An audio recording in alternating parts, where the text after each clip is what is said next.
नमस्कार दोस्तों, स्वागत है आप सभी का आपके अपने यूट्यूब चैनल पर।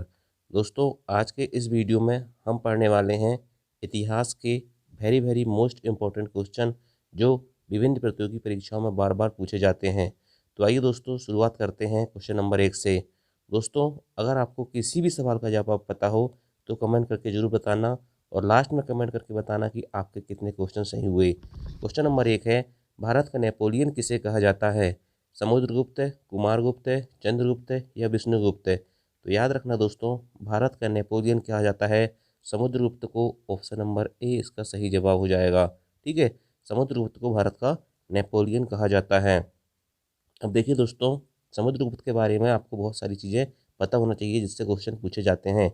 भारत का नेपोलियन समुद्रगुप्त को कहा जाता है। ये विष्णु का उपासक था। ठीक है, इसे कविराज भी की उपाधि भी दी गई है। और समुद्रगुप्त का जो दरबारी कवि था, ये कई बार क्वेश्चन पूछा जाता है कि समुद्रगुप्त का दरबारी कवि कौन था, तो हरिशिर था। याद रखना, समुद्रगुप्त गुप्त वंश का संबंधित है, शासक है। ठीक है, तो गुप्त वंश का संस्थापक कौन है? ठीक है, गुप्त वंश का संस्थापक था श्रीगुप्त है। ठीक है, अंतिम गुप्त शासक कौन था? तो विष्णुगुप्त था। ये 5 फैक्ट आपको कम से कम याद होना चाहिए। नेक्स्ट क्वेश्चन देखते हैं, गौतम बुद्ध के बचपन का नाम क्या था? दोस्तों, हिस्ट्री हो और बौद्ध धर्म से संबंधित क्वेश्चन ना आए, ऐसा हो ही नहीं सकता। तो गौतम बुद्ध के बचपन का नाम क्या था? वर्धमान था, विष्णुगुप्त था, राहुल था या सिद्धार्थ था? ठीक है, तो गौतम बुद्ध के बचपन का नाम सिद्धार्थ था। ऑप्शन नंबर डी इसका सही जवाब हो जाएगा। ठीक है, अब देखिए दोस्तों, बौद्ध धर्म के संस्थापक कौन थे? गौतम बुद्ध थे। इन्हें एशिया का ज्योतिपुंज कहा जाता था, लाइट ऑफ एशिया कहा जाता था। इनका जन्म 563 ईसा पूर्व में कपिलवस्तु लुम्बिनी नामक स्थान पर हुआ था। इनके पिता का नाम शुद्धोधन शाक्य था, माता का नाम माया देवी था। परंतु इनकी जो माँ है माया देवी, इनकी मृत्यु हो जाती है, तो इनका जो लालन पालन करती है कौन करती है? इनकी सौतेली माँ प्रजापति गौतमी करती है। इनके बचपन का नाम सिद्धार्थ था और इनकी पत्नी का नाम यशोधरा था और इनके पुत्र का नाम राहुल था। इतनी चीज़ें आपको रटना है कम से कम गौतम बुद्ध के बारे में। एक क्वेश्चन 100% इससे पूछा जाता है। नेक्स्ट है, चंदावर का युद्ध कब हुआ था? 1191, 1192, 1193, 1194? तो चंदावर का युद्ध होता है 1194 में। ऑप्शन नंबर डी इसका सही जवाब होगा। ठीक है, अब देखिए दोस्तों, तराइन का प्रथम युद्ध हुआ था 1191 में। ठीक है, इसमें पृथ्वीराज चौहान ने मोहम्मद गोरी को हराया। इसके बाद तराइन का द्वितीय युद्ध होता है 1 साल बाद 1192 में। इसमें क्या होता है, बाजी पलट जाती है, मोहम्मद गोरी ने पृथ्वीराज चौहान को हरा दिया। और तृतीय युद्ध होता है 1194 में, चंदावर का युद्ध। इसमें क्या होता है, मोहम्मद गोरी का होता है जयचंद को हरा देता है।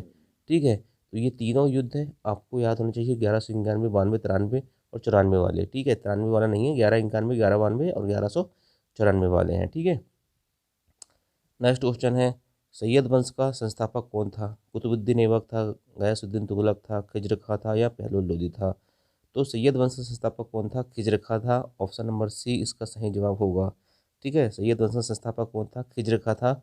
ऑप्शन नंबर सी इसका सही जवाब हो जाएगा। ठीक, अब देखिए दोस्तों, दिल्ली सल्तनत में 5 वंश हुए हैं, गुलाम वंश, खिलजी वंश, तुगलक वंश, सैयद वंश और लोदी वंश।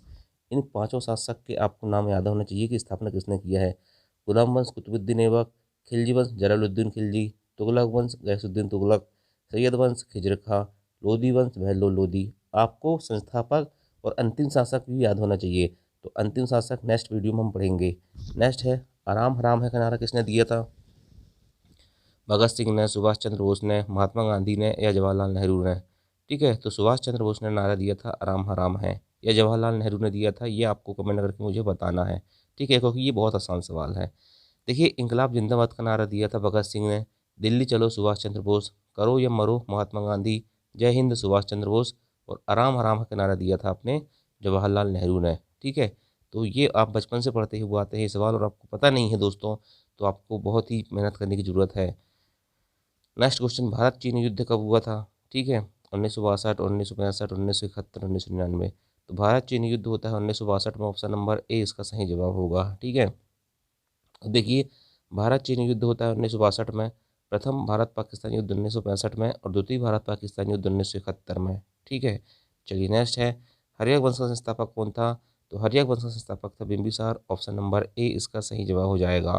ठीक है, अब देखिए, आपको वंश से भी बहुत सारे क्वेश्चन आते हैं। तो देखिए, हाँ, बिंबिसार हर्यक वंश का संस्थापक हो गया, ये सही हो गया।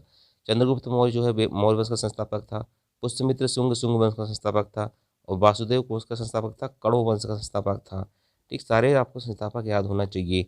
महात्मा गांधी को राष्ट्रपिता की उपाधि किसने दी थी? महात्मा गांधी, सुभाष चंद्र बोस, एडोल्फ हिटलर या राजा राम मोहन राय? सुभाष चंद्र बोस ने महात्मा गांधी को राष्ट्रपिता की उपाधि दी थी। ठीक है, चलिए नेक्स्ट क्वेश्चन है, भारतीय राष्ट्रीय कांग्रेस के प्रथम अध्यक्ष कौन थे? तो भारतीय राष्ट्रीय कांग्रेस के प्रथम अध्यक्ष थे दादा भाई नौरोजी। ठीक है, चलिए नेक्स्ट क्वेश्चन देखते हैं, सिखों के 9वें गुरु तेग बहादुर की हत्या किसने करवा दी थी? तेग बहादुर बोल रहा है यहाँ पर। ठीक है, तो इसकी हत्या करवाते हैं औरंगजेब। ठीक है, औरंगजेब ने हत्या करवाया था।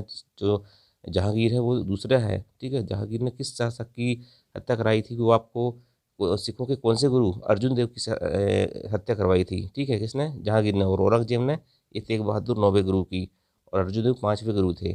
ठीक, तो ये 10 क्वेश्चन हैं। 10 में से कितने क्वेश्चन आपसे बने कमेंट करके बता दो। वीडियो पसंद आया होगा तो लाइक जरूर करना। थैंक यू, जय हिंद, जय भारत।